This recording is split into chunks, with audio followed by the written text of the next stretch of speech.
ಮಂಡ್ಯ ಜಿಲ್ಲೆಯ ನಾಗಮಂಗಲ ಗಲಭೆ ಹಿಂದೆ ಕಾಂಗ್ರೆಸ್ನ ಕೈವಾಡ ಇದೆ ಅಂತ ಎಚ್ಡಿಕೆ ಹೊಸ ಬಾಂಬ್ ಸಿಡಿಸಿದ್ದಾರೆ. ಕೇಂದ್ರ ಸಚಿವರಾಗಿರುವಂತಹ ಎಚ್ಡಿ ಕುಮಾರಸ್ವಾಮಿ ಅವರು ನಿನ್ನೆ ಟ್ವೀಟ್ ಮಾಡಿದ್ರು. ಇವತ್ತು ಆ ಜಾಗಕ್ಕೆ ಹೋಗಿ ಭೇಟಿ ಕೊಟ್ಟು ಕೂಡ ಬಂದ್ರು. ಅದಾದ ಬಳಿಕ ಕಾಂಗ್ರೆಸ್ನ ಕೈವಾಡ ಇದೆ ಈ ಗಲಭೆಯ ಹಿಂದೆ. ಕಲ್ಲು ಎಲ್ಲಿಂದ ಬಂತು, ಪೆಟ್ರೋಲ್ ಬಾಂಬ್ ಎಲ್ಲಿಂದ ಬಂತು, 10 ನಿಮಿಷಗಳಲ್ಲಿ ಕಲ್ಲು ಪೆಟ್ರೋಲ್ ತರೋದಕ್ಕೆ ಹೇಗೆ ಸಾಧ್ಯ? ಇದು ವ್ಯವಸ್ಥಿತವಾಗಿ ನಡೆದಂತಹ ಗಲಭೆನೆ ಅಂತ ಎಚ್ಡಿ ಕುಮಾರಸ್ವಾಮಿ ಅವರು ಗಂಭೀರ ಆರೋಪ ಮಾಡಿದ್ದಾರೆ. 2 ಕೋಮಿನವರ ಅಂಗಡಿಗಳು ನಾಶ ಆಗಿದ್ದಾವೆ. ತಪ್ಪು ಮುಚ್ಚಾಕೊಳ್ಬೇಕು ಅಂತ ಇನ್ಸ್ಪೆಕ್ಟರ್ ಅಶೋಕ್ ಕುಮಾರ್ ಅವರ ಅಮಾನತು ಕೂಡ ಮಾಡಿದೆ ಸರ್ಕಾರ. ಪರಮೇಶ್ವರ್ ಅವರನ್ನ ಗೃಹ ಸಚಿವ ಅಂತ ಕರೀತಾರಾ? ಸಣ್ಣ ಗಲಭೆ ಅಂತ ಹೇಳ್ತಾರವರು. ಅವರನ್ನ ನಾವು ಗೃಹ ಸಚಿವರು ಅಂತ ಕರೆಯೋದಕ್ಕಾಗುತ್ತಾ ಅಂತ ಎಚ್ಡಿ ಕುಮಾರಸ್ವಾಮಿ ಅವರು ವಾಗ್ದಾಳಿ ಮಾಡಿದ್ದಾರೆ. ಇವತ್ತು ಬೆಳಗ್ಗೆ ಅಷ್ಟೇ ಎಚ್ಡಿ ಕುಮಾರಸ್ವಾಮಿ ಅವರು ನಾಗಮಂಗಲ ಪಟ್ಟಣಕ್ಕೆ ಭೇಟಿ ಕೊಟ್ಟಿದ್ರು.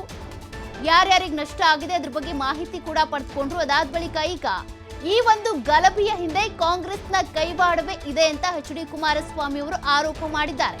ಪೆಟ್ರೋಲ್ ಇರ್ಬೋದು, ಈ ಪೆಟ್ರೋಲ್ ಬಾಂಬ್ ಇರ್ಬೋದು, ಜೊತೆಗೆ ಒಂದಷ್ಟು ಕಲ್ಲುಗಳು ಅವೆಲ್ಲ ಕೂಡ ದಿಢೀರಂತ ಹೇಗೆ ಬರೋದಕ್ಕೆ ಸಾಧ್ಯ? ಇದು ವ್ಯವಸ್ಥಿತವಾಗಿ ನಡೆದಂತ ಗಲಭೆ ಅಂತ ಆರೋಪಿಸಿದ್ದಾರೆ. ಕಲ್ ತೂರಾಟ ಪ್ರಾರಂಭ ಆಯ್ತು ಅಂತಿರಲ್ಲ, ಮೊದಲೇ ಸಿದ್ಧತೆ ಮಾಡದೇ ಇದ್ದಿದ್ರೆ ಕಲ್ ತೂರಾಟ ನಡೀತು. ಎಲ್ಲಿತ್ತು ಕಲ್ಲಲ್ಲಿ? ರಸ್ತೆ ಒಳಗೆ ಕಲ್ಲಿತ್ತ? ಹೈವೇ ಅಲ್ಲೇನು ಜಲ್ಲಿಗಿಲ್ಲಿ ಹಾಕಿದ್ರ ರಸ್ತೆನಲ್ಲಿ? ಎಲ್ಲಿಂದ ಬಂತು ಕಲ್ಲು? ಎಲ್ಲಿಂದ ಬಂತು ತಲವಾರು?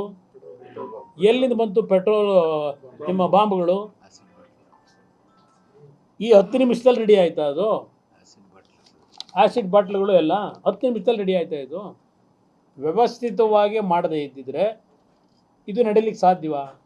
ಇವತ್ತು ಒಂದು ಸಮಾಜದ ಮೇಲೆ ದಬ್ಬಾಳಿಕೆ ಆಯಿತು ಅಂತ ಹೇಳಲ್ಲ ನಾನು. ಈಗ ಮುಸಲ್ಮಾನ್ ಅಂಗಡಿಗಳನ್ನು ಸುಟ್ಟಿದ್ದಾರೆ, ಅವರ ವ್ಯಾಪಾರ ಮಾಡ್ತಕ್ಕಂಥ ಮಳಿಗೆಗಳನ್ನು ಸುಟ್ಟಿದ್ದಾರೆ. ನಮ್ಮ ಹಿಂದೂ ಸಮಾಜದವರು ಕಷ್ಟಪಟ್ಟು ಜೀವನ ಮಾಡ್ತಕ್ಕಂಥ ಅವರ ಮಳಿಗೆಗಳನ್ನು ಸುಟ್ಟಿದ್ದಾರೆ, ಇವ್ರದ್ದು ಸುಟ್ಟಿದ್ದಾರೆ. ಸೆಲೆಕ್ಷನ್ ಹೆಂಗೆ ಮಾಡ್ಕೊಂಡವ್ರೆ? ಇದಕ್ಕೆ ಕಾರಣ ಯಾರು? ಸರ್ಕಾರದ ವೈಫಲ್ಯ. ಇಲ್ಲಿ ಮತ್ತೆ ಇವ್ರು ಮಾಡ್ಕೊಂಡಿರೋ ತಪ್ಪು ಅರಿವಾಗಿದೆಯಲ್ಲ, ಅದು ಮುಚ್ಕೊಳ್ಳೋಕ್ಕೋಸ್ಕರ ಇಲ್ಲ ನಾವು ಆ್ಯಕ್ಷನ್ ತಗೊಂಡಿದ್ದೀವಿ. ಈಗ ನಾವೀಗ ನಿಮ್ಮ ಮುಂದೆ ಇವತ್ತು ಇವ್ರು ಮಾಡಿರ್ತಕ್ಕಂಥ ವೈಫಲ್ಯಗಳ ಬಗ್ಗೆ ಚರ್ಚೆ ಮಾಡೋಕ್ಕೆ ಹೊರಡ್ತೀವಿ ಅನ್ನೋದು ಗೊತ್ತವರಿಗೆ. ಅದಕ್ಕೀಗ ಸಮಜಾಯಿಷಿ ಕೊಡೋದಕ್ಕೆ ಈಗಾಗಲೇ ನಾವು ಆ್ಯಕ್ಷನ್ ತಗೊಂಡಿದ್ದೀವಿ, ಸ್ಟಡಿವಾಗಿ ಇವತ್ತು ವೈಫಲ್ಯ ಎದ್ದಿದೆ ಅಂತ ಇದು ಹೇಳೋದಕ್ಕೋಸ್ಕರ ಈಗ ಮಾಡ್ಕೊಂಡವ್ರು ಸಸ್ಪೆಂಡ್. ಮೊನ್ನೆ ಯಾಕೆ ಮಾಡಲಿಲ್ಲ? ಇಲ್ಲಿ ಸಸ್ಪೆಂಡ್ ಮಾಡಿರೋ ಅಧಿಕಾರಿ ಯಾರು?